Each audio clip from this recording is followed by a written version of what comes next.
Assalamualaikum warahmatullahi wabarakatuh. Waalaikumsalam. Waalaikumsalam warahmatullahi wabarakatuh.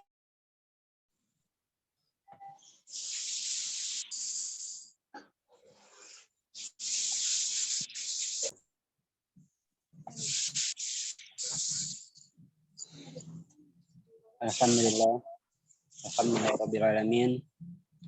Wassalatu wassalamu ala asyrafil anbiya wa mursalin wa ala alihi wa sahbihi ajmain, amma ba'du. Selamat pagi teman-teman. Alhamdulillah, puji syukur kepada Allah SWT yang senantiasa memberikan kita kelimpahan rahmat gitu ya, sehingga kita bisa menyempatkan waktu untuk sama-sama belajar, diberikan nikmat sehat, iman dan Islam. Salawat serta salam tidak rutak secara pokok pada junjungan kita Nabi besar Muhammad SAW.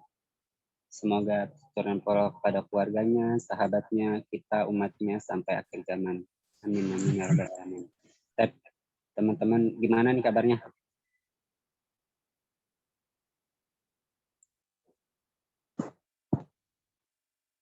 Sehat ya. Hari ini kita akan belajar mengenai, insya Allah ke depannya kita akan ada 2-3 kali pertemuan gitu ya, mengenai kelas menulis ini.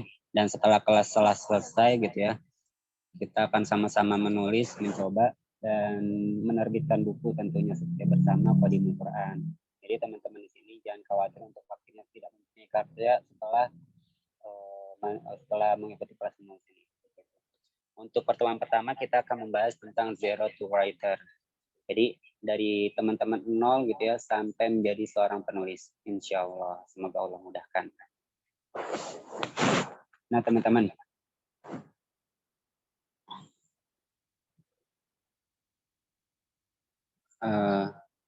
sebentar ya.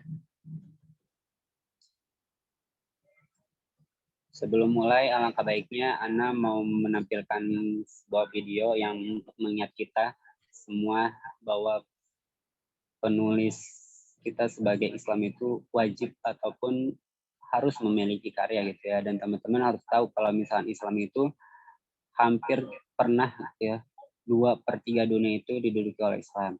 Jadi mungkin nasyid ini bisa mengingatkan kita semua.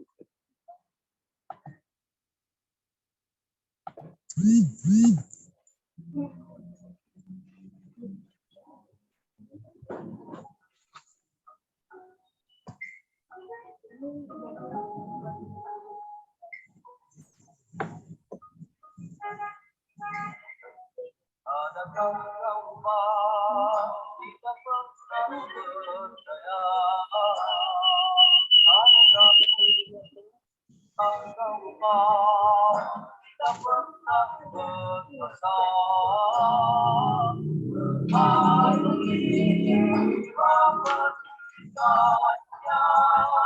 Merentas semua olayan sempurna. Keinginan juga kenangan pastilah mereka sampai kejayaan.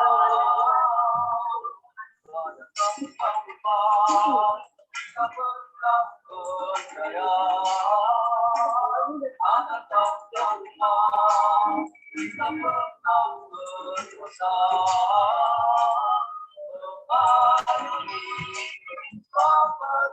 Kemerdekaannya merentas semua olayan sempurna. Di mana juga ketakwaan pasti mereka sampai kejayaan.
Itu nasyid yang menggentarkan kita gitu ya, bahwa hari ini banyak sekali teman-teman kita di luar sana yang akhirnya lupa bahwa Islam itu ternyata pernah berjaya, bahwa Islam itu pernah menguasai 2/3 dunia dengan ilmu pengetahuannya, dengan buku-buku yang ditulisnya, dengan segala bentuk yang hari ini bahkan orang-orang barat itu mempelajarinya seperti itu.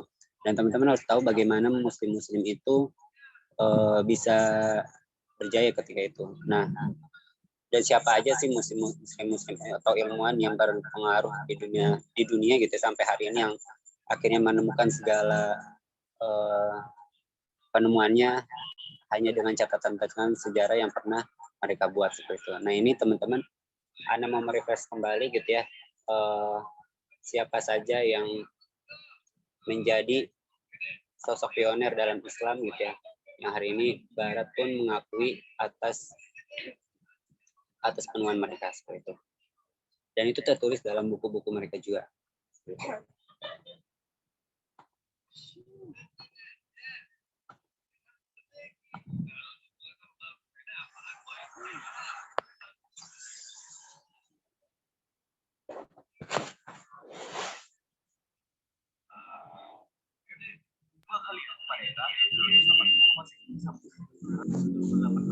Islam sedang dijayanya. Tidak, masa itu banyak cendekiawan muslim yang berkontribusi pengetahuan. Saking bijaksanya beberapa nama tersebut bahkan masih populer hingga hari ini.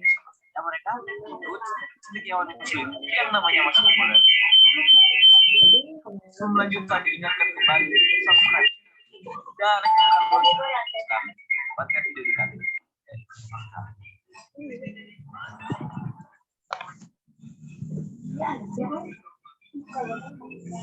Jabir, menurut kalian siapakah orang pertama yang diidentifikasi saat dapat melarutkan emas, bukan sulfat, klorida, dan nitrat serta akan? Jika belum tahu, tentunya kalian sudah harus berkenalan dengan sosok Jabir bin Hayyan. Cendekiawan Muslim yang bernama lengkap Abu Musa Jabir bin Hayyan al-Kufi as-Sufi ini akan mendapat gelar Bapak Ilmu Kimia Modern Dunia dengan sebutan Geber dari Barat. Untuk karya tulis, Jabir bin Hayyan telah menulis banyak buku yang begitu populer di Eropa. Di antaranya Kitab Al-Kimia, Book of the Composition of Alchemy, Kitab Al-Sabiin, Kitab Ar-Rahmah, At-Tajmi, Az-Zilak, As-Sorhi, Book of the Kingdom, Book of Extra Mercury, dan Book of Balance.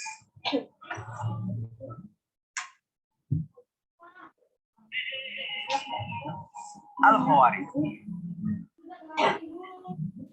Kalau kalian penasaran siapakah sosok di balik terciptanya penomoran 1 sampai 10, maka nama Al-Khawarizmi tentu saja harus disertakan. Dikenal sebagai ilmuwan muslim yang ahli di bidang matematika, Al-Khawarizmi juga biasa menemukan konsep aljabar serta algoritma. Tidak berhenti sampai di sini. Ilmuwan berkebangsaan Persia ini juga pernah menjadi dosen di sekolah kehormatan Baghdad, Irak, dan oleh George Sarton diakuinya bahwa pencapaian tertinggi orang-orang timur diraih oleh Al-Khawarizmi. Beberapa karya tulis buatan Al-Khawarizmi diantaranya Alkitab Al-Mukhtasar fi Hisab Al-Jabar wal Muqabalah, Kitab Al-Jam'ah wa Tafriq fi Hisab Al-Kindi atau Diksi Al-Khismi, serta kitab Surah Ar-Ra'd yang berisi tentang rekonstruksi planetarium dan berbagai karya lainnya. Kunci pintunya. Fit Ibnu Qurra. Satu lagi ahli matematika yang berasal dari cendekiawan Muslim dan sangat berjasa dalam meletakkan dasar matematika modern. Ya, siapa lagi kalau bukan Fit Ibnu Qurradi yang didapuk sebagai pendiri ilmu keseimbangan berkat kitab monumental yang dimilikinya, kitab Fi'l Kharosbun atau buku keseimbangan balok.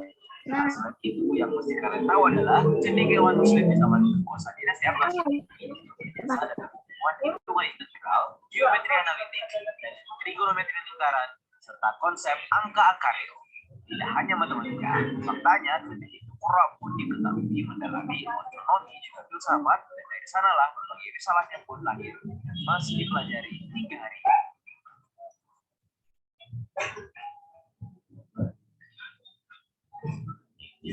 Al-Zahrawi. Tahukah kalian jika bukan karena Al-Zahrawi, mungkin saja hari ini kedokteran tidak akan menemukan kecenderungannya. Sebab dari tangan cendekiawan yang bernama lengkap Abdul Qasim Khalaf Ibnu Al-Abbas Al-Zahrawi inilah konsep operasi modern lahir. Sebab dari tangan ilmuwan asal Cordoba ini pula tercipta catgut serta 26 peralatan bedah lainnya seperti pisau bedah, traktor, knife, surgical rod, spikula, bone sieve, blaster, dan lain-lain. Hal ini sebagaimana dituliskan oleh Robert Carroll Sr. dalam bukunya yang berjudul History and Philosophy of Technology tahun 2015. Tidak hanya itu, Al-Zahrawi pun diketahui merumuskan pemikiran yang sangat membantu perkembangan ilmu kedokteran modern. Bahkan banyak dokter dari berbagai penjuru Eropa dan belahan dunia lainnya yang datang kepada Al-Zahrawi untuk belajar.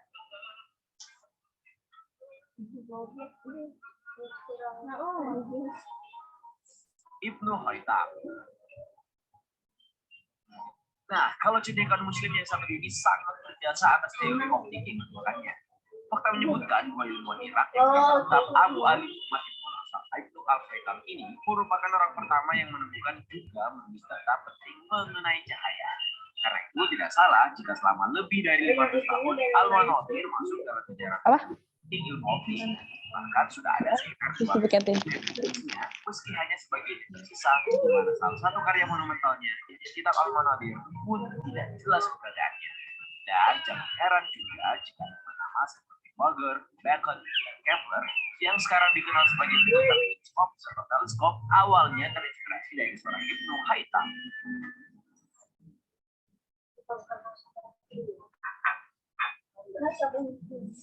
Ibnu Sina. Tentu kalian tidak asing lagi dengan cendekiawan Muslim yang satu ini. Siapa lagi kalau bukan Ibnu Sina yang karena penemuan dan karyanya ia akhirnya dikenal dunia sebagai bapak kedokteran modern.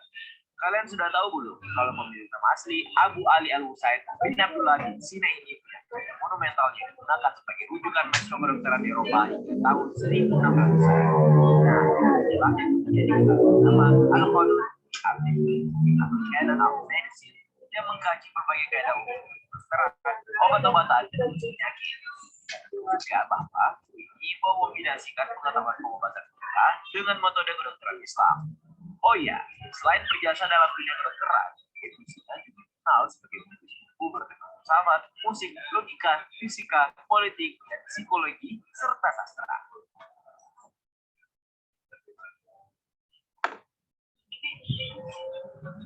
Umar Khayyam.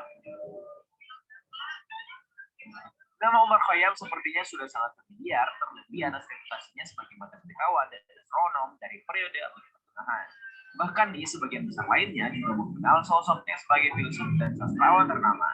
Sumbangsihnya dalam bidang matematika dapat ditemui dalam Treatise on Demonstration of Problems of Algebra, salah satu risalah paling penting pada aljabar yang ditulisnya sebelum era modern. Tulisan tersebut mencakup metode geometri untuk memecahkan persamaan kubik dengan silang-menyilang permulaan dengan lingkaran. Nah, sementara dalam bidang astronomi, ilmuwan Iran tersebut berhasil mengoreksi kalender Persia serta menghitung panjang tahun matahari secara akurat.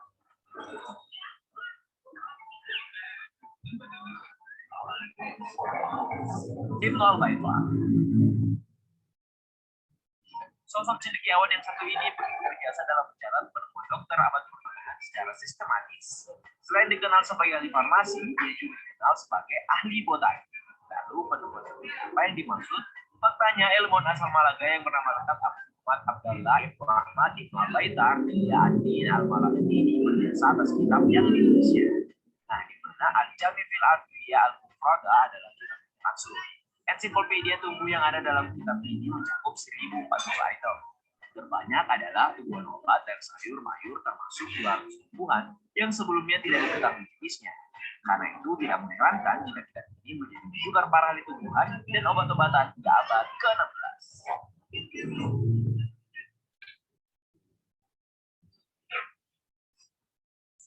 Ibnu al-Nafis. Dikenal sebagai ilmuwan multitalenta, Ibnu al-Nafis tidak hanya berkontribusi dalam bidang medis. Ilmuwan asal Damaskus ini pun diketahui turut pula dalam menyusun risalah bertema hukum, teologi, filsafat, sosiologi, dan astronomi. Ia bahkan menulis salah satu novel Arab pertama yang diterjemahkan sebagai Theologus Autodidactus. Kontribusinya dalam bidang medis pun cukup gemilang, sebab orang-orang mengenal sosoknya sebagai ilmuwan pertama yang mengungkapkan teori pembuluh darah. Secara akurat, ia dapat mendeskripsikan peredaran darah dalam tubuh. Karena itu tidak salah jika ia mendapat julukan sebagai bapak fisiologi peredaran darah. Seperti lagi, ia berhasil menulis ensiklopedia medis terbesar yang pernah tercatat di dalam sejarah.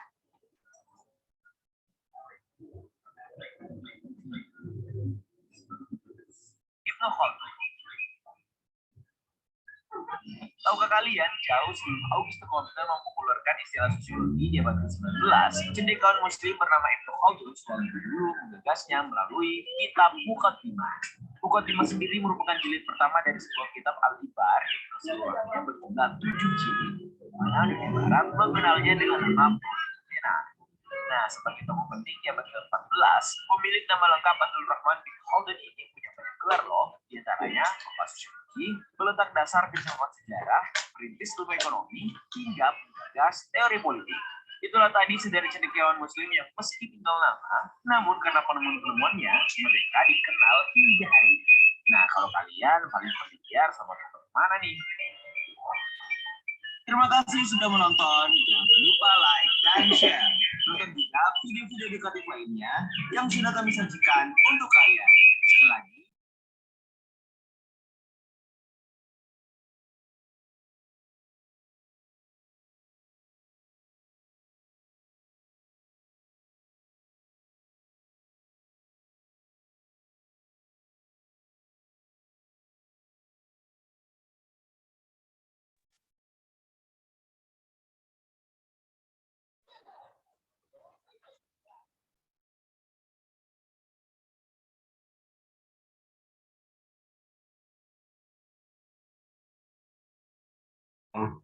Baik, kita mulai ya materinya.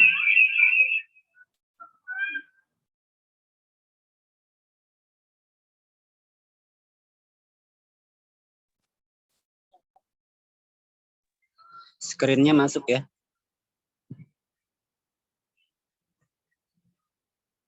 Bismillah. Jadi hari ini kita akan belajar mengenai zero to writer bagian pertama gitu ya, yaitu open mind, atau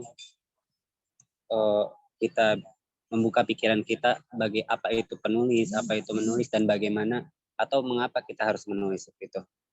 Nah, kalau misalnya dari Ane gitu ya, Ane dibuka dulu dengan kalimat, jika kau bukan seorang penulis, maka jika kamu bukan anak seorang raja, maka jadilah penulis. Demikianlah kata Imam Al-Ghazali gitu ya. Dengan menjadi seorang penulis, kita dapat menjadikan gagasan dan pemikiran kita tetap dikenang dan terabadikan oleh sejarah. Yang kita tadi saksikan gitu ya, banyak sampai hari ini gitu, penulis-penulis Muslim besar itu mencatat sejarah dan tak akan terlupakan. Bahkan itu menjadi pahala zahir mereka sampai ilmunya itu tidak digunakan lagi gitu, seperti itu. Bahkan para penulis masyhur zaman dulu gitu ya, memiliki pengaruh yang sangat besar terhadap perubahan dunia gitu. Kayak misalkan Plato, Aristoteles, Immanuel Kant maupun Einstein. Nah, ini mereka itu bisa mengubah cara berpikir masyarakat dalam memandang realitas dunia seperti itu. Melewat buku-buku mereka tentunya. Nah, yang tadi di kalangan penulis muslim kita dapat menemukan banyak ya, yang tadi sudah dijelaskan seperti Imam Ghazali, Ibnu Rushd, gitu ya, terus Ibnu Sina, Jalaluddin Suyuti, Imam Nawawi, hingga Ibnu Khaldun yang menulis berbagai genre buku tidak hanya tentang agama gitu, tapi fikih, filsafat, namun juga sains, sosiologi, politik gitu ya, bahkan sampai ke arah sana. Jadi Muslim itu bebas menulis genrenya apa aja gitu. Pengaruh dari tulisan mereka lah yang telah melampaui ruang dan waktu. Kita menyadari ya, hingga hari ini bahkan sebagian buku-buku mereka itu sudah diterjemahkan ke dalam berbagai bahasa dunia. Sayangnya, kalau misalnya kita punya buku, terus kita diterjemahkan ke berbagai bahasa dunia, kayaknya menjadi suatu kebanggaan bagi kita seperti ya. Nah, terus mungkin teman-teman sudah tahu nih buku-buku ini nih ya. Ada Harry Potter dari J.K. Rowling, terus Andrea Hirata, Laskar Pelangi, dan lain sebagainya gitu ya. Nah, di dalam negeri kita juga mengenal banyak sosok penulis terkenal di bidang sastra. Dulu ada tokoh-tokoh seperti kayak misalkan Hamka, benar nggak? Terus ada Mukhtar Lubis, Umar Khayyam, Pramudia Ananto, dan masih banyak lagi kalau misalnya teman-teman suka baca buku-buku mereka. Nah, tentunya hari ini yang teman-teman tahu banyak sekali buku-buku yang bermunculan dan menjadi bestseller gitu ya. Seperti gitu ya. Terus Andrea Hirata, terus Terelie, Ahmad Fuadi, bahkan Asma Nadia di kalangan perempuan. Dan teman-teman tahu kalau misalnya teman-teman itu pasti baca buku mereka lah seperti itu. Nah, di bidang non-fiksi, penulis buku-buku populer yang memiliki pengaruh luas juga tidak sedikit, seperti Ari Ginanjar, ya, terus Tung Desem, siapa lagi ya, Ipo Santosa, Yusuf Mansur dengan buku-bukunya non-fiksi seperti itu, atau ilmu-ilmu pengetahuan. Nah, terus kita tanya nih kepada diri kita, apakah kita ingin menjadi seorang penulis seperti mereka, gitu ya? Kita harus bertanya, kita di sini mau ikut kelas menulis. Nah, kita tuh harus punya impian yang besar agar kalau misalnya kita jatuh pun pasti di antara bintang-bintang seperti itu kan. Nah, untuk hari ini kita bertanya, apakah kita ingin menjadi penulis seperti mereka? Anda tanya lagi gitu ya. Dan kita tanya pada diri sendiri, kita belajar menulis dan ikut mengikuti kelas menulis ini, apakah kita ingin menjadi seorang penulis seperti mereka? Nah, hingga akhir hari ini gitu ya, profesi penulis itu menurut aneh gitu ya, suatu pekerjaan yang sangat dihormati dan dihargai secara sosial tentunya. Kemampuan menulis itu dipandang sebagai indikator intelektualitas kita dan kematangan berpikir kita. Benar nggak? Tentu kan seperti itu. Nah, oleh karena itu, sesungguhnya nih, banyak di antara kita yang ingin menjadi penulis, namun hanya sekian persen dari kita yang dapat mewujudkannya. Dan ini belum tentu nih. Yang daftar kelas menulis bareng kaki itu ada 150. Tapi yang hari ini ikut tidak berhalangan untuk belajar cuma 33. Akhirnya cuma berapa persen dari 150. Seperti itu kan. Nggak sampai 20% tuh nggak ada. Seperti itu. Jadi nggak semua. Dan bahkan yang ikut kelas rutin pun belum tentu ingin bahkan mengeluarkan karya seperti itu. Nah, disinilah butuh adanya teman, partner untuk akhirnya sama-sama berjuang dalam mengeluarkan karya. Nah, kerap kali kita dihadapi dengan berbagai macam kendala dan hambatan. Nah, berikut adalah variabel kendala dan hambatan sebelum kita menulis nih. Yang pertama, teman-teman di sini pasti yang kalau misalnya pertama kali ingin menulis gitu ya, merasa tidak berbakat dalam menulis. Ini statement yang harus kita buang ya, seperti itu. Terus yang kedua, tidak memiliki ide. Yang ketiga, tidak suka menulis. Keempat, tidak memiliki waktu.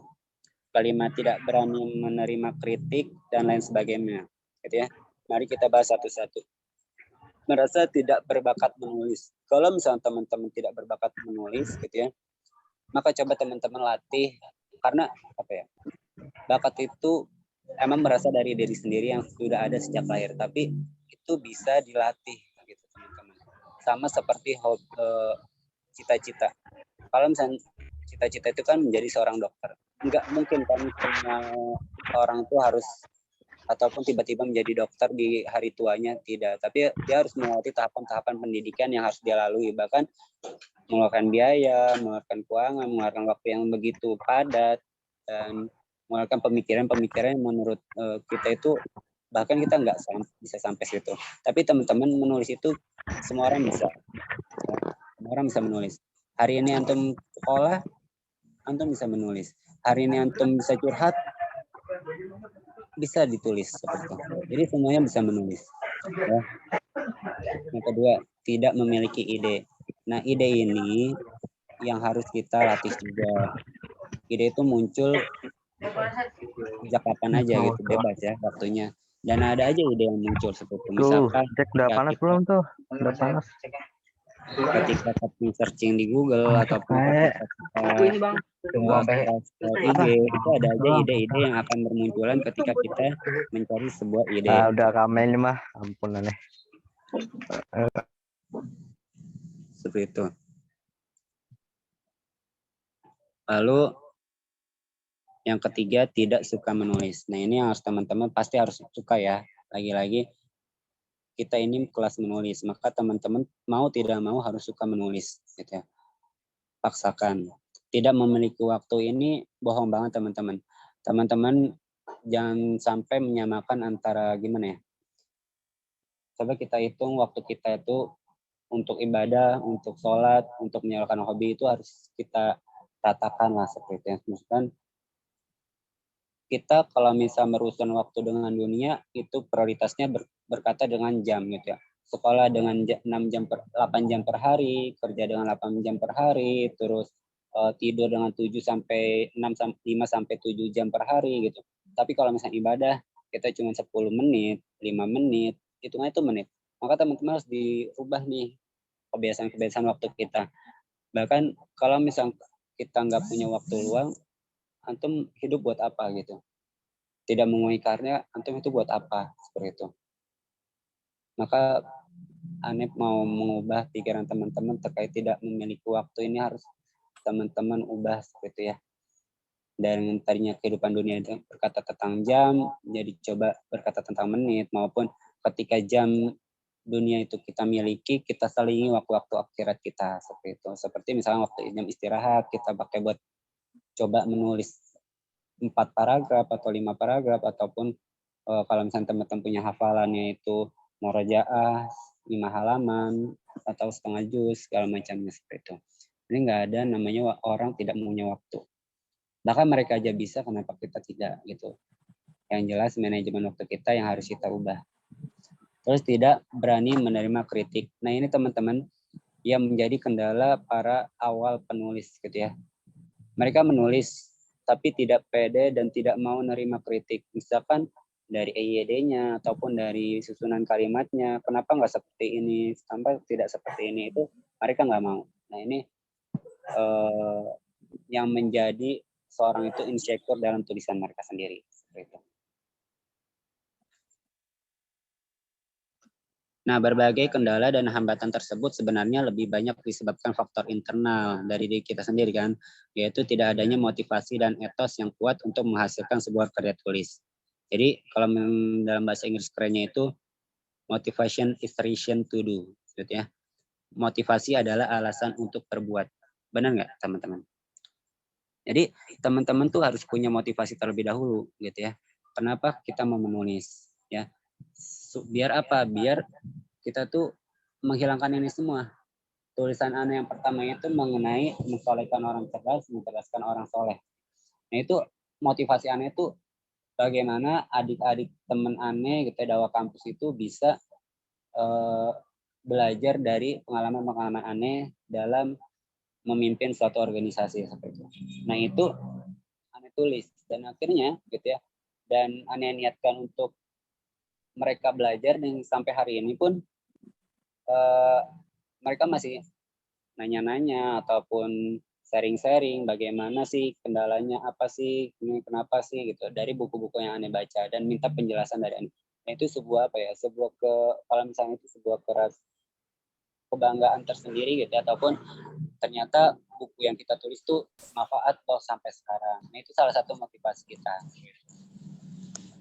Dan mungkin teman-teman harus punya motivasi tersendiri ya.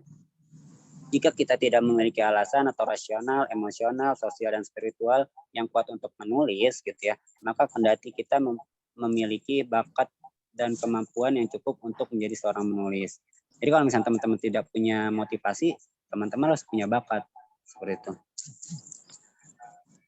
Sampai kapanpun kita tidak akan menghasilkan sebuah karya tulis selain motivasi, etos dalam menulis juga sangat penting.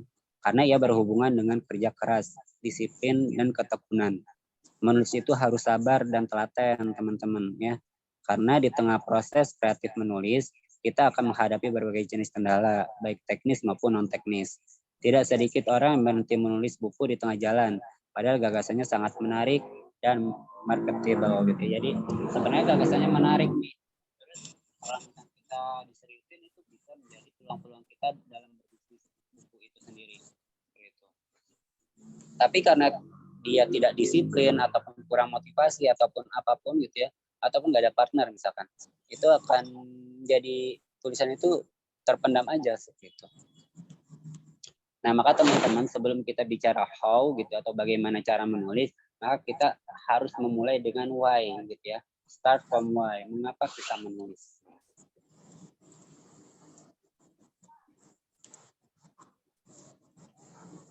Nah teman-teman, dari tabel di sini bisa kita lihat ya bahwa sebelum kita membahas tentang how, bagaimana cara menulis, mari kita mulainya dengan cara why, mengapa kita menulis.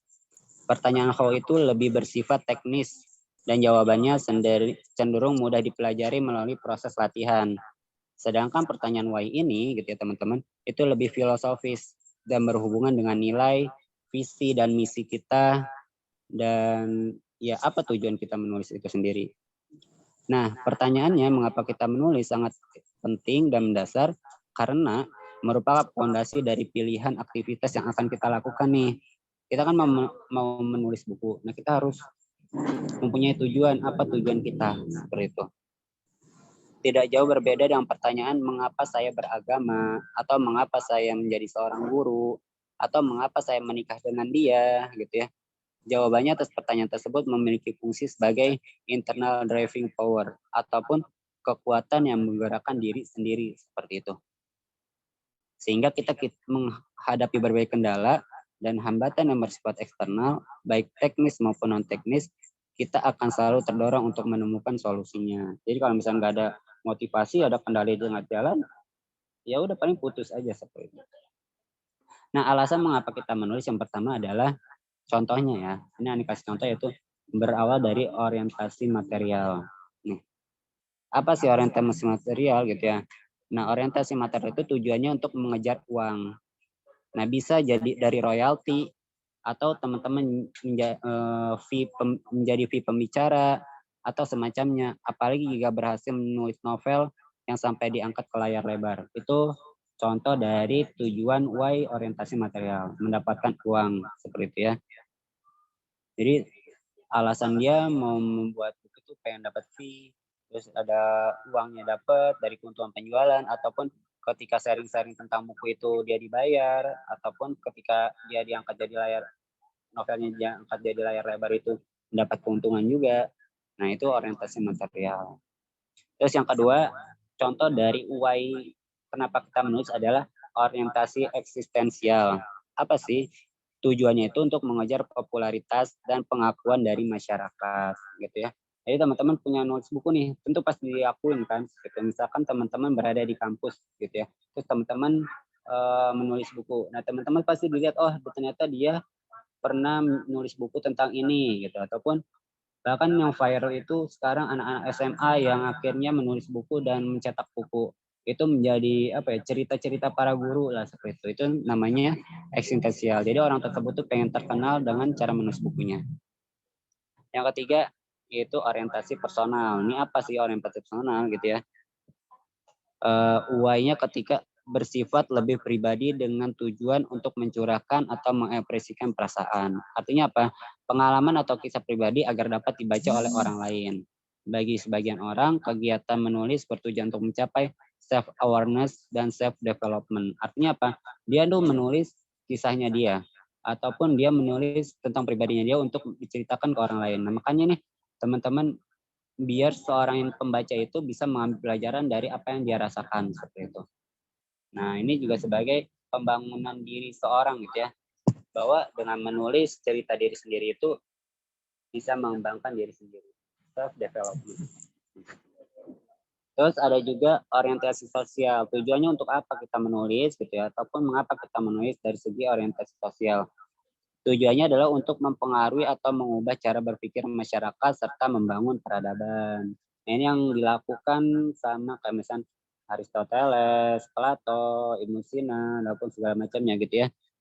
Dan dia punya tujuan besar yaitu mengubah masyarakat, teman-teman. Maka teman-teman kalau misalnya hari ini punya cita-cita besar, cita-citalah seperti itu, orientasi sosial.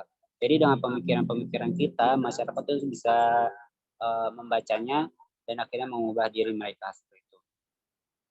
Terus orientasi spiritual. Nah, ini tujuannya untuk apa sih kita menulis dari segi orientasi spiritual? Yaitu tujuannya untuk beribadah dan memperoleh pahala dengan mengajak pembaca melakukan perbuatan baik. Nah, ini adalah tujuan terbesar dari 4 tujuan seperti itu ya, teman-teman. Penulis yang berhasil adalah penulis yang bisa mengajak pembacanya itu dekat dengan penciptanya. Nah, sekali ulang lagi ya. Jadi penulis yang bagus itu atau penulis yang menurut aneh sangat terkenal lah seperti itu ya. Itu orang penulis yang bertujuan untuk mengajak ketika kita baca bukunya itu lebih dekat sama Tuhan Yesus atau kepada Allah SWT. Gitu. Jadi itu penulis yang berhasil menurut aneh. Bukan berpenghasilan yang lebih ataupun terkenal ataupun pengembangan diri saja ataupun mengubah masyarakat. Tapi ketika penulis itu menulis dan pembacanya menjadi mendekatkan diri kepada Allah SWT. Itu menurut aneh penulis yang sangat sudah berhasil seperti itu.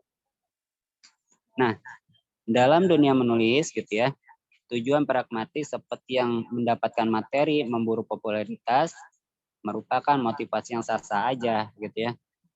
Namun ada hadis Nabi yang mengatakan gitu ya, khairunas anfa'uhum linnas, sebaik-baik manusia adalah yang paling bermanfaat untuk manusia lain seperti itu. Tidak sedikit penulis yang ingin menjadikan tulisannya bermanfaat untuk orang lain. Enggak ada ya. Jangan enggak sedikit, maksudnya banyak seperti itu. Ada pula yang menulis dengan tujuan berdakwah untuk mengajarkan kebaikan kepada pembacanya. Seperti kalau misalkan menurut aneh gitu ya, buku-buku yang berhasil mengajak pembacanya untuk oh iya harus itu seperti ini, harus itu lebih berserah. Menurut aneh gitu ada misalkan tulisannya Teh Konita, terus Harun Sakif gitu ya. Itu penulis-penulis yang akhirnya lebih mendekatkan diri menurut pada Allah SWT seperti itu. Terus motivasi menghafal Quran kayak misalnya tulisan-tulisannya Ustadz Anam seperti itu ya. Nah itu benar-benar ketika kita baca tulisannya, ternyata kita semangat lagi untuk membaca Qurannya, lebih dekat lagi pada Allah. Itu menurut Anda penulis-penulis yang hebat seperti itu.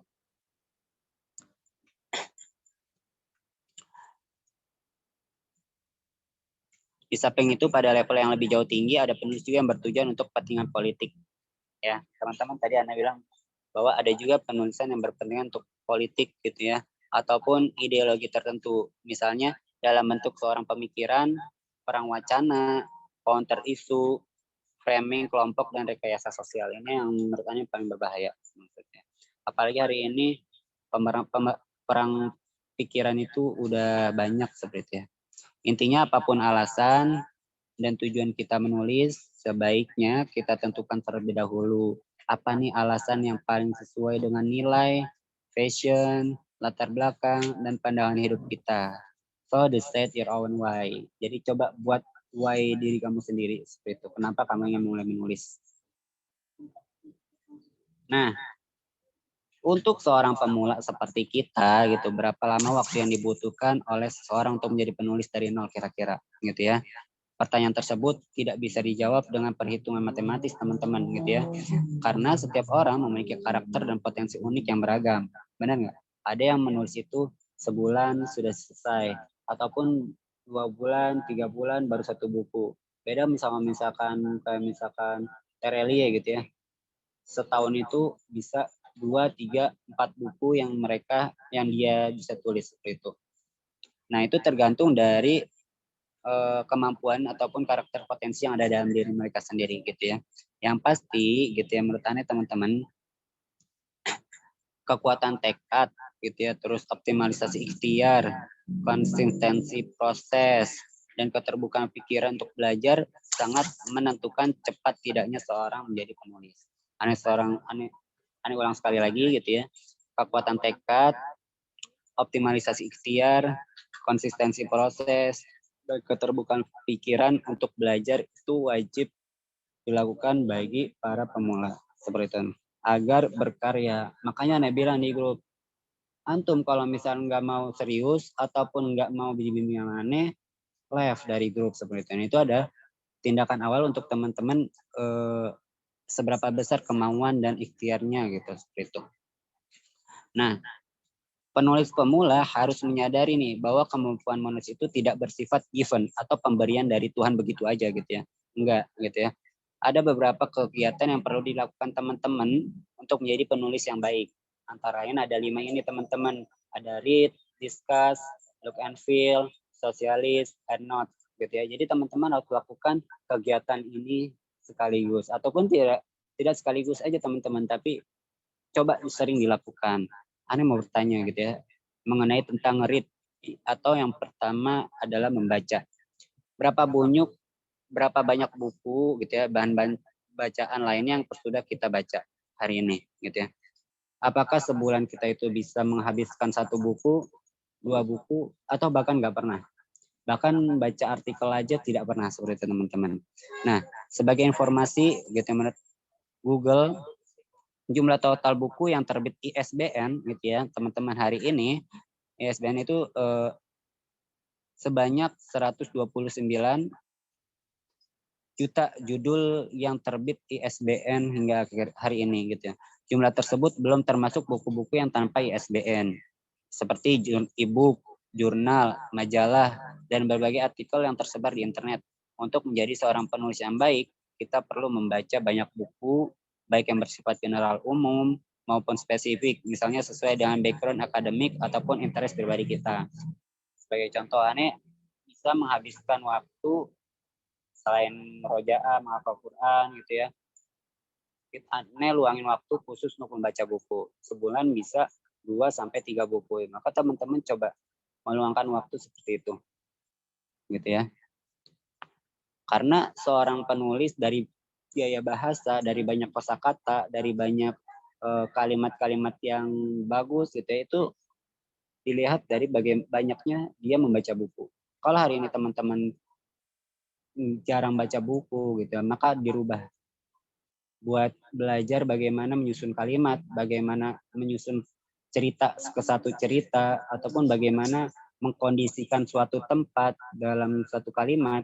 Itu tuh sangat mempengaruhi banget teman-teman kalau misalnya kita membaca buku. Yang kedua, kegiatan diskusi nih. Untuk pemula, diskusi itu juga diperlukan gitu ya. Berapa sering kita mendiskusikan dan merenungkan isi buku yang pernah kita baca. Makanya Ane selalu bilang di status, Ane yang pernah baca buku ini enggak? kita satu frekuensi. Ada yang balas, kita diskusi. Bagaimana pendapatnya, bagaimana tentang ini, bagaimana tentang itu diskusi teman-teman. Jadi diskusi itu sangat diperlukan untuk bertukar pikiran seperti itu. Nah, hal yang penting karena ide dan gagasan seringkali muncul ketika kita mendialek sebuah diskusi tersebut, gitu ya. Dengan diskusi, oh kenapa kita nggak bikin buku ini ya? Contoh. Jadi waktu di grup itu, grup Qadimul Quran gitu ya, para asatid berbicara mengenai gini, bahwa sekolah itu jangan mengejar target 30 juz gitu. Ada yang pro, ada yang kontra. Tapi akhirnya muncul ide, dan seharusnya sekolah punya itu adalah kurikulum mendidik anak mencintai Quran gitu. Artinya apa? Kita kalau misalnya punya kurikulum, itu sebuah ide, jadinya dari diskusi sepanjang muncul sebuah ide, kurikulum mendidik cinta anak terhadap Quran, ataupun kurikulum cinta terhadap Quran. Kalau kita udah cinta terhadap Al-Quran, maka baik kita lambat ataupun kita cepat, itu motivasi akan selalu ada untuk menghafal Quran gitu. Jadi dari diskusi panjang akhirnya muncul sebuah ide. Itu contoh dari situasi gitu ya, yang perlu kita diskusikan dan segala macamnya. Karena belum ada nih hari ini sekolah yang memberikan ataupun menerapkan kurikulum cinta terhadap Quran, itu belum ada. Ya, tapi mereka membuat kurikulum dengan target-target yang besar gitu. Lalu kalau target udah tercapai apa? Gitu, evaluasinya apa gitu. Kebanyakan yang udah 30 juz cuma nama doang. Padahal ketika dites tidak ada kosongnya seperti itu. Maka dibuatlah, coba kalau misalnya kita bikin kurikulum cinta terhadap Quran, gitu. Itu kan belum ada seperti itu. Itu menjadi sebuah ide untuk menjadi penulis ataupun susunan-susunan yang akan dilakukan ke tahap-tahap berikutnya. Itu udah discuss. Terus ada look and feel. Apa itu look and feel? Berapa sering kita mengamati terus merasakan ya yang terjadi di lingkungan kehidupan kita. Namanya look dan feel gitu ya. Jadi apa yang kita lihat, apa yang kita rasakan sekitar kita gitu ya, bisa kita tuliskan baik secara langsung maupun yang tidak langsung, baik secara media sosial atau segala macamnya. Itu menjadi apa ya, sebuah apa sih namanya, tambahan lah untuk akhirnya kita dalam menulis seperti itu, menambahkan rasa ataupun kelihatan yang pernah kita rasakan untuk kita tumpahkan dalam tulisan kita. Gitu. Terus ada yang keempat adalah sosialis. Apa itu sosialis gitu ya? Seberapa banyak atau seberapa luas pergaulan dan area sosialisasi kita dengan orang lain.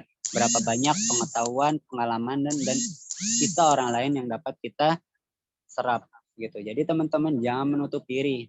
Teman-teman itu harus terbuka. Bagaimana mereka menceritakan pengalaman mereka, bagaimana mereka itu menangis menangis di hadapan kita, itu harus kita coba kita renungi gitu ya. Dari cerita-cerita mereka, apa yang bisa kita ambil pelajaran, apa yang bisa kita tawarkan solusi kepada mereka gitu, ataupun apa yang bisa menjadikan mereka itu semangat lagi. Itu kan pasti kan kita akan ngasih solusi-solusi seperti itu kan bagi orang-orang yang curhat pada kita gitu. Itu bisa menjadi tulisan teman-teman seperti itu. Contoh, misalkan, oh anak saya ternyata lambat banget nih, hafalan Qurannya gimana ya, gini. Terus antum ngasih solusi. Oh coba dari segi makanannya dijaga. Oh coba ikuti metode ini. Oh coba segala macam. Itu kan sebuah solusi yang antum tawarkan kepada dia seperti itu. Itu bisa menjadi sebuah tulisan seperti itu. Terus yang kelima adalah notes ya, notes ataupun catatan. Nah, notes itu seberapa sering dan rutin kita merekam dan mencatat peristiwa, informasi atau pengetahuan baru yang kita dapatkan baik dalam bentuk tulisan, audio dan video. Ini penting nih teman-teman gitu ya. Notes ini penting. Misalkan contohnya ya, antum lagi scroll IG, oh ternyata kita baru tahu ada penduduk neraka itu namanya siapa, ataupun terus antum save gitu ya postingan tersebut. Seberapa sering kita banyaknya menge-save ataupun menyimpan data-data penting yang menurut kita itu bisa menambah pengetahuan kita, bisa menambah buat tambahan-tambahan tulisan kita, itu seberapa pentingnya, itu sangat penting. Yang menurut aneh, yang paling gampang adalah ketika scroll IG kita menemukan sebuah sesuatu yang menarik menurut kita save. Seperti itu bisa menjadi sebuah ide buat kita dalam tulisan-tulisan kita, seperti itu. Itu menurut aneh yang paling penting ketimbang kita searching terus nyari jurnal segala macam, seperti itu ya. Karena seperti itu. Nah, kita dapat menilai sendiri kegiatan-kegiatan dari 5 ini, gitu ya. Dan antum bisa merasakannya sendirilah bagaimana tentang dari 1 sampai 10 kegiatan membaca kita, ataupun rentang 1 sampai 10 kegiatan diskusi kita. Kegiatan terus rentang 1 sampai 10 look and feel kita. Terus sosialisasi kita 1 sampai 10 itu berapa? Antum bisa menilai. Terus note, seberapa sering kita menyimpan catatan-catatan penting untuk menambah pengetahuan kita dalam menulis. Seperti itu. Nah, dari self scoring yang kita sebutkan tadi gitu ya teman-teman, kita dapat mengetahui sisi high point atau low point kita sebelum kita mulai menulis. Coba kita ulang ya. Coba teman-teman dari nilai 1 sampai 10 gitu ya teman-teman, kegiatan membaca teman-teman tuh berapa? Udah? Terus kegiatan diskusi nilai dari 1 sampai 10 yang selalu dilakukan diskusi itu berapa kira-kira, seberapa sering? Nah, terus seberapa banyak kamu itu memperhatikan lingkungan dan merasakan lingkungan, ya, yang bisa dituliskan ataupun yang antum bisa itu rasakan lah, meskipun belum ditulis. Oh, ternyata tetangga aku lagi sedih ataupun apa. Ternyata temen aku lagi banyak masalah. Terus feel-nya bagaimana? Nah, itu coba antum merasakan dan nilai 1 sampai 10. Terus kegiatan sosialisasi kita, bagaimana kegiatan kita bergaul di sekolah, di kampus, di rumah, di masyarakat. Coba teman-teman nilai. Apakah ternyata sosial kita itu lebih banyak di kampus, gitu ya. Nilai seberapa banyak 1 sampai 10 teman-teman. Terus seberapa penting gitu ya kalau teman-teman mencatat suatu peristiwa ataupun hal penambah pengetahuan teman-teman disimpan ataupun dicatat dalam buku harian teman-teman. Itu coba di scoring atau dinilai 1 sampai 10. Nah, dari scoring yang teman-teman lakukan 1 sampai 10 itu kita bisa tahu nih gitu ya. Ternyata high point kita itu ternyata ada di read, ataupun ternyata ada di sosialisasi, ataupun ternyata Arya itu sering nge-save konten-konten yang menurut Arya itu penting. Coba, berarti teman-teman kan punya high point nih. Nah, dari high point itu kita bisa jadikan menjadi suatu tulisan kita, ataupun suatu ide pokok tulisan kita, seperti itu. Contohnya, ketika kita sering sosialisasi gitu ya, ternyata di kampus saya itu lebih aktif di sana. Maka target dari tulisan saya adalah orang-orang kampus gitu. Terus ternyata lingkungan yang saya lakukan paling banyak itu di dakwah kampus. Maka tulisan saya itu mengenai dakwah kampus seperti itu. Ataupun misalkan kita ada seringnya di note, sering meng-save tips-tips dan segala macamnya seperti itu ya. Maka teman-teman bisa tuh membuat tulisan mengenai hal tersebut dengan ditambah bahasa teman-teman dengan hadis-hadis Nabi, terus teman-teman mengembangkan pendapat orang-orang, itu menjadi sebuah tulisan teman-teman. Jadi jangan ragu lagi. Jadi inilah untuk pemula itu sebagai seberapa penting ataupun nilai dari kegiatan ini semua. Seperti itu. Dari kegiatan-kegiatan ini, aktivitas membaca merupakan yang paling utama, tentunya menurut Ane gitu ya. Kenapa? A good writer is a good reader, gitu ya. Bahkan boleh jadi profesi penulis itu adalah bonus dari kebiasaan membaca, ya. Namun untuk menjadi seorang penulis yang kaya perspektif dan khasanah, membaca teks-teks saja tidak cukup. Ia juga harus pandai membaca konteks. Sementara pemahaman terhadap konteks hanya dapat diperoleh dari proses mengalaminya, merasakannya, melihatnya, mendengarnya, berdiskusi, bersosialisasi, dan menyatu dengan realitas praktis. Jadi Kalau misalkan tulisan cuma dari hanya baca yang kita baca aja itu tidak cukup. Kalau misalkan teman-teman pengen tulisannya itu berbobot, tentunya harus dilakukan diskusi, harus dilakukan merasakan bagaimana tulisan teman itu berisi atau tidak. Terus sebagai penting sosialisasi kita gitu ya, kira-kira tulisan kita tuh arah mana, dan notes ataupun catatan-catatan yang pernah kita simpan gitu. Ini sangat penting. Jika di antara kegiatan-kegiatan tersebut ada yang masih lemah teman-teman, maka penulis pemula seperti kita perlu meningkatkan frekuensi kegiatan tersebut dalam rangka mendukung kemampuan menulis kita. Jadi kalau misalnya teman-teman read-nya ternyata kurang, coba membaca dari segi yang teman-teman suka. Misalkan teman-teman ternyata dari baca tips-tips gitu ya, ataupun sama dibandingkan dengan membaca novel, teman-teman ternyata lebih banyak membaca novel atau lebih cepat kemampuan membaca novel daripada membaca tips-tips atau metode segala macam seperti itu. Maka teman-teman baca novel dulu gitu. Dilatih. Untuk apa? Untuk membiasakan dalam membaca seperti itu. Saat kegiatan itu sudah menjadi habit gitu ya atau kebiasaan dan rutinitas seharian, itu berarti kita telah mempersiapkan diri menjadi seorang penulis yang tidak biasa. Penulis yang bukan sekedar hanya menulis. Seperti itu teman-teman. Itu untuk pertemuan hari ini, yaitu bagaimana kegiatan-kegiatan apa aja dan kenapa kita harus menulis sebagai seorang pemula, dan itu harus ditingkatkan itu ya, dari read, discuss, feel, associate, dan notes.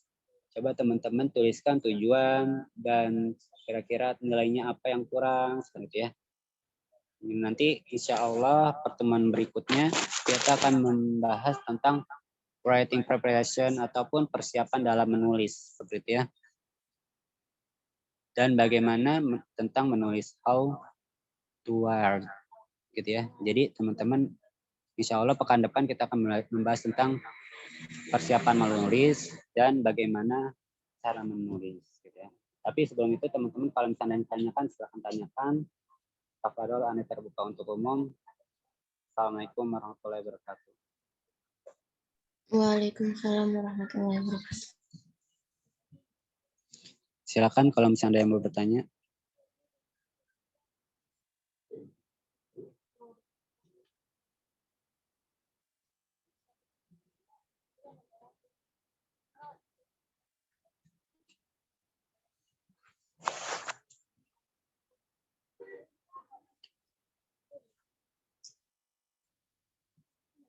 Boleh bertanya di chat atau langsung tafadhol.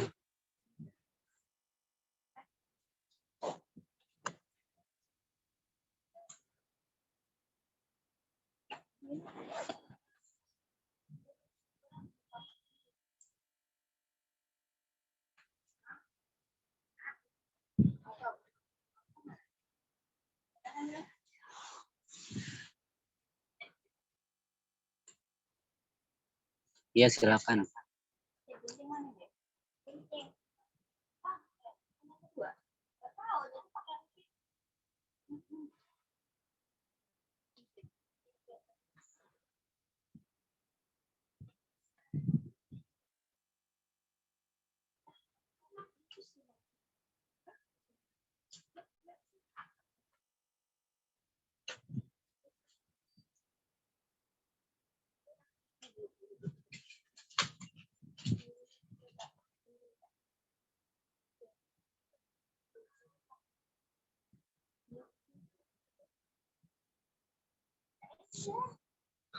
Ada yang mau ditanyakan?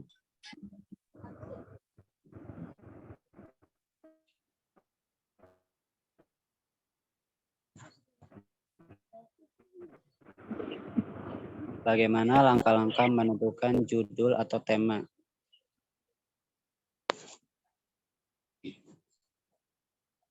Anda langsung jawab ya.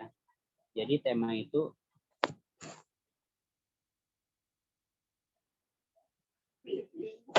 itu bisa dilakukan dengan cara ini ya. Coba dari nilai-nilai teman yang tadi teman coba nilai dari kegiatan read, discuss, look and feel, the socialist notes, dari segi ini kira-kira poin paling tinggi itu yang mana gitu. kalau misalnya teman-teman poin tingginya ternyata di note, coba seberapa banyak note-note yang kita simpan seperti itu. Nah, dari yang kita banyaknya kita simpan itu, coba kita sempit lagi. Oh, ternyata aku tuh sukanya menyimpan hal-hal seperti ini. Misalnya tentang tema tips-tips tentang menghafal Quran segala macam.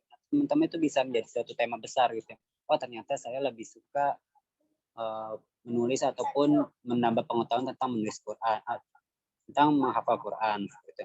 Itu menjadi sebuah tema besar. Ataupun kalau misalkan look and feel, yaitu ataupun teman-teman ternyata lebih besar daripada yang lain, lebih memperhatikan lingkungan ataupun lebih memperhatikan kejadian-kejadian yang ada di masyarakat. Nah, itu bisa menjadikan sebuah tulisan.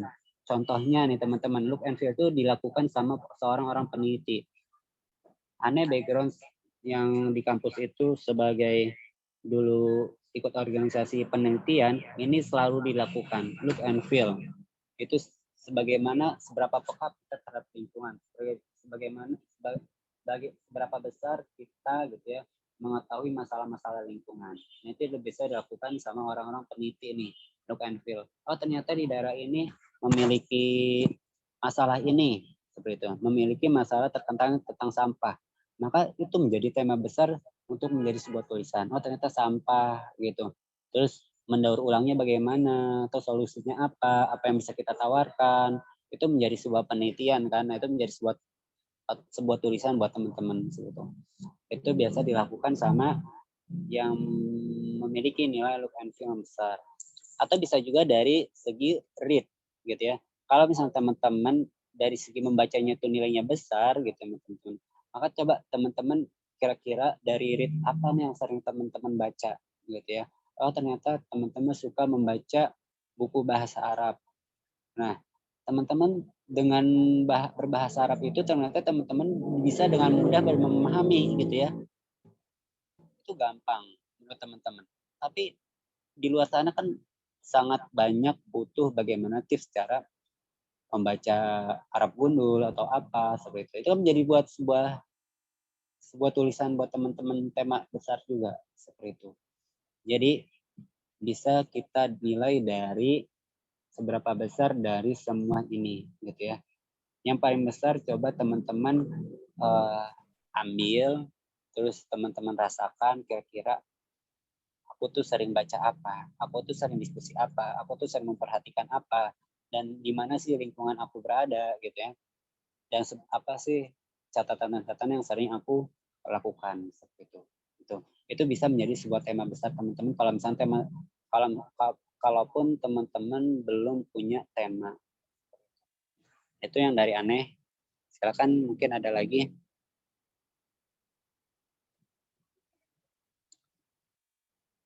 Izin bertanya, berapa banyak buku yang harus penulis baca setiap harinya?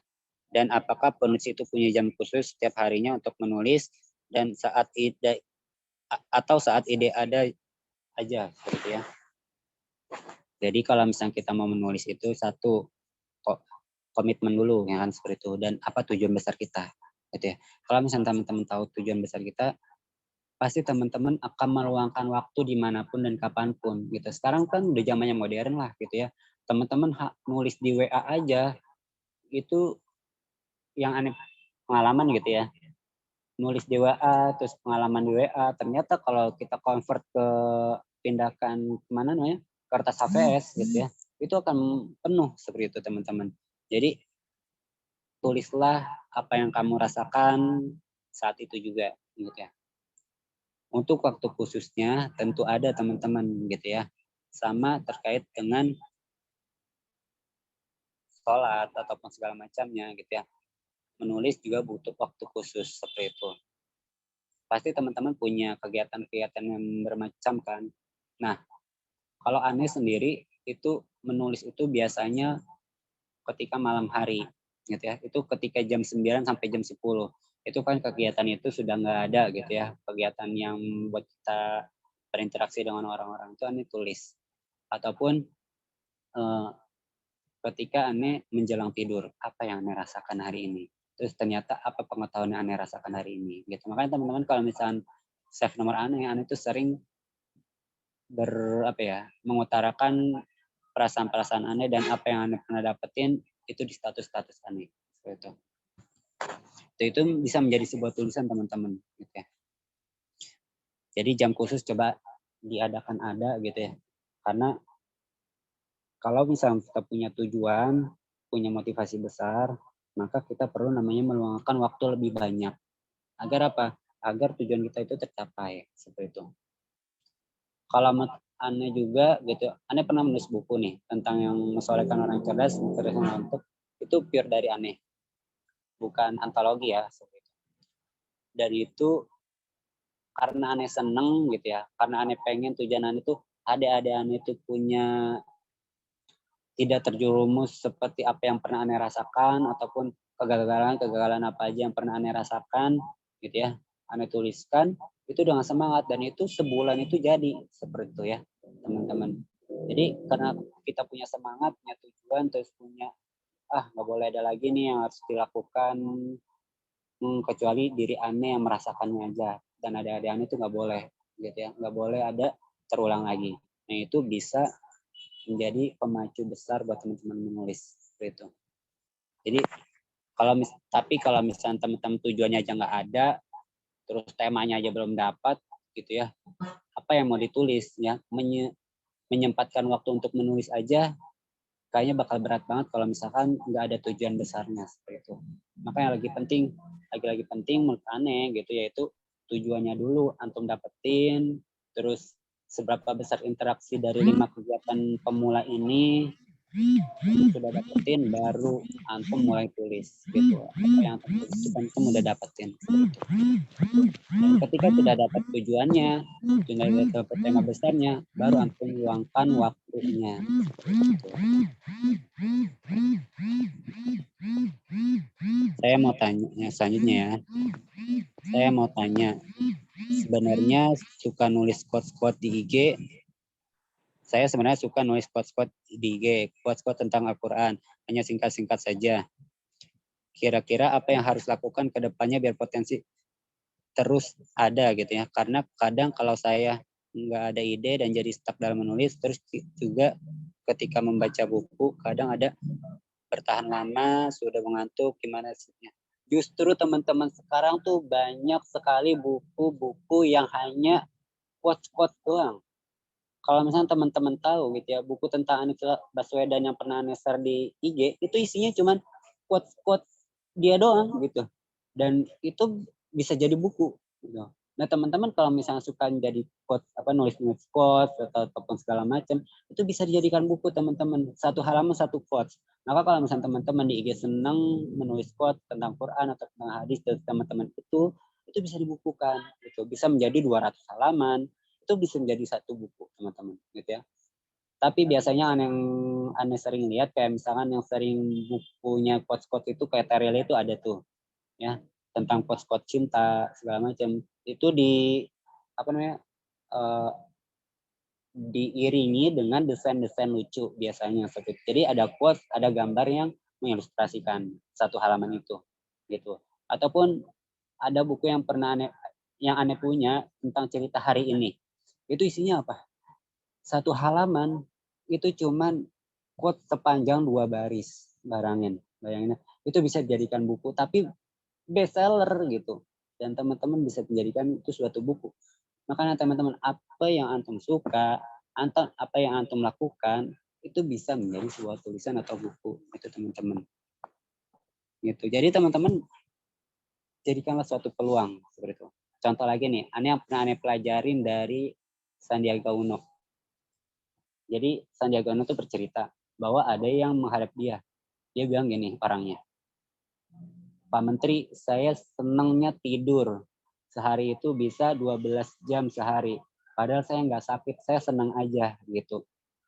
Apakah itu berpotensi menjadi peluang saya untuk menghasilkan uang? Gitu. Jawab Sandiaga Uno apa?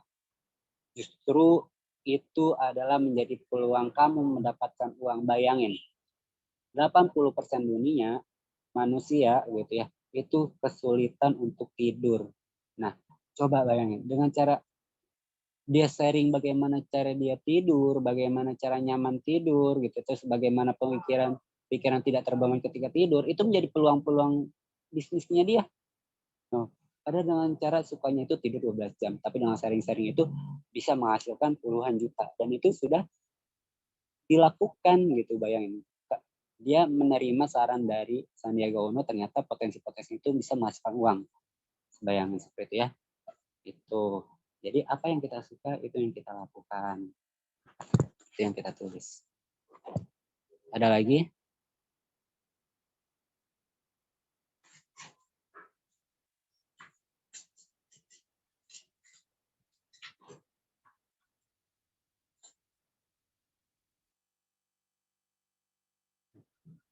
Kalau nggak ada gitu ya, hanya mau menjelaskan habis ini kita tahapannya apa untuk sama-sama memulai gitu. Jadi teman-teman, untuk hari ini teman-teman yang hadir akan dilakukan tugas, jadi bagian tugas seperti ya. Karena kan namanya juga kelas ya, tentunya ada tugas, ada materi seperti itu. Nah, teman-teman coba tugas pertama adalah tulis dan ceritakan sebuah peristiwa yang pernah kalian alami atau lihat seperti itu, menjadi tulisan ataupun sebuah cerita-cerita pendek by WA aja, nggak apa-apa seperti itu. Teman-teman ceritakan menjadi sebuah tulisan dan itu dikirim ke Aneh seperti ya. Semoga Allah mudahkan dan semoga Allah menjadi wasilah gitu ya dari tugas ini, mempermudah kita dalam menciptakan tulisan dan dibukukan kelak setelah kelas ini selesai seperti itu. Sudah gitu ya, ada yang dipahami atau yang ditanyakan?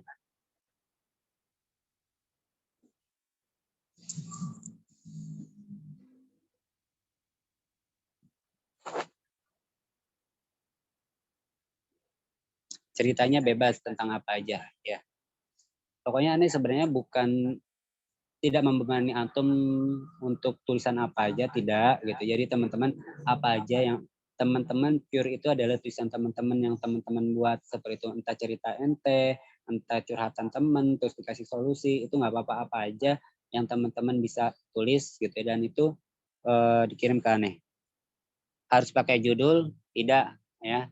Tidak harus pakai judul teman-teman. Jadi pokoknya apa yang antum tulis ya kayak dear diary aja seperti itu. Hari ini gini, ternyata ada orang kayak begini, Aneh kesel, harusnya bagaimana seperti itu. Itu bebas teman-teman. Gak usah pakai judul, nggak apa-apa. Dan kalau misalnya mau dapat judul juga nggak apa-apa. Dibebaskan. Aneh pengen tugas ini mengalir aja gitu ya buat teman-teman. Ataupun bercerita tentang bagaimana teman-teman hijrah juga nggak apa-apa. Apa yang membuat hijrah itu juga nggak apa-apa.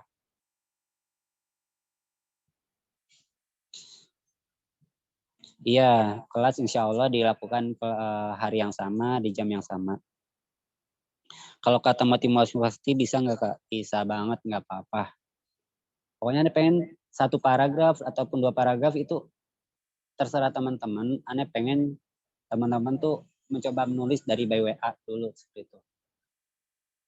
Cukup satu tulisan aja.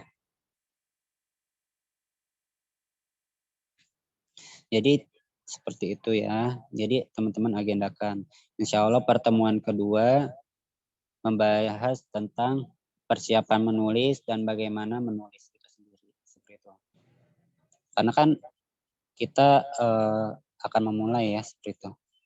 Jadi tugas pertama ini kalau teman-teman tidak mengerjakan bagaimana nanti untuk kita gitu ya membahas tentang word preparation atau how to write itu sendiri. Jadi Anda pengen teman-teman itu merasakan dulu sebelum materi itu dimulai.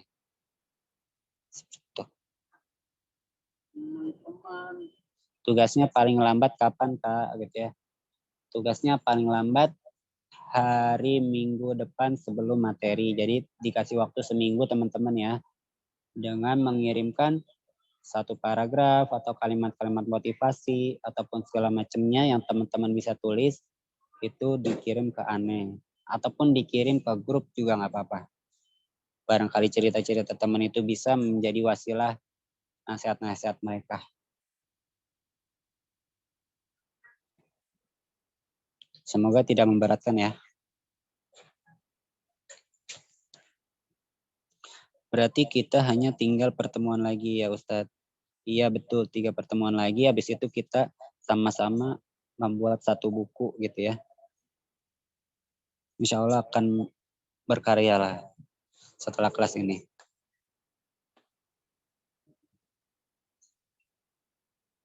Nanti ada rekaman ulangnya ya, seperti itu. Jadi Ane kirim nanti di grup.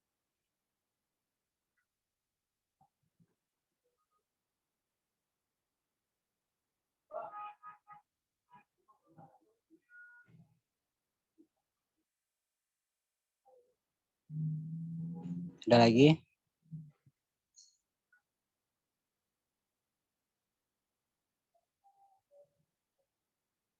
Sudah ya. Semoga Allah mudahkan, semoga Allah kita beri kekuatan gitu ya untuk komitmen dalam mengikuti kelas ini dan menghasilkan sebuah karya gitu. Kalau misalnya kelas ini berhasil gitu ya teman-teman, maka untuk kelas-kelas berikutnya pun juga akan berhasil seperti itu teman-teman. Tab, kalau sudah tidak ada lagi, Ane undur diri untuk pekan ini. Semoga Allah mudahkan segala aktivitas kita. Semoga Allah mudahkan dan memberikan kita ilmu pengetahuan seperti itu. Dan semoga Allah menjadikan kita sebagai seorang yang menulis sejarah gitu. Dan membuat buku-buku kita berguna di kalangan-kalangan tertentu seperti itu. Tab, sekian dari Ane. Kita akhirin alhamdulillah. Alhamdulillahirabbil alamin. Doa kafaratul majelis. Subhanakallahumma wa bihamdika asyhadu an la ilaha illa anta astaghfiruka wa atubu ilaik. Assalamualaikum warahmatullahi wabarakatuh. Waalaikumsalam warahmatullahi wabarakatuh.